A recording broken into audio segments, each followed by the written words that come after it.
سلامونه دوستانو، بله شپه چې په تیرا کې کومه واقعه راغلې وه، ډرون اټلیټیک یا جهاز نه بمباري شوی وه، نو 23-24 کسان ماشومان کې شهیدان شوي وو.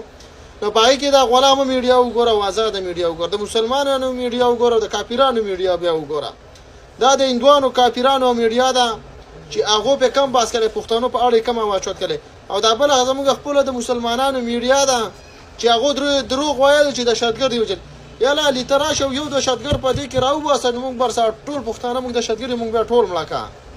دې کې خو د 2 کالو ماشوم دا هم دهشتګرد دی، ښځه هم دهشتګرده ده، جینۍ هم دهشتګرده ده، 6 کالو جینۍ هم دهشتګرده ده. خو لنډه وهی وه چې د خپل ویورشیپ او د خپلو ډالرو غم راغستی وو، او پښتون د خدای په بر سر کې غر کي. او زمونږ پښتون میډیا چې کومه ده هغه دې ورسره هم خدای په بر سر کې غر کي چې هغه هم غلامه ده، حق نه شي ویلی. چې حق نه شي ویلی نو چپ کېنئ، لکه دروغ خو مه وښئ که نه. اوس په دې خوله کې مې ډېرې خبرې دي، خو بس څه کې دا سړی مې خوا ته ناست دی، بیا یې راته قارېږي. دا ویډیو مې رانه 4 ځل ډیلیټ کړه، خو څه وکړمه، خو بس نور څه نه شم ویلی که نه بیا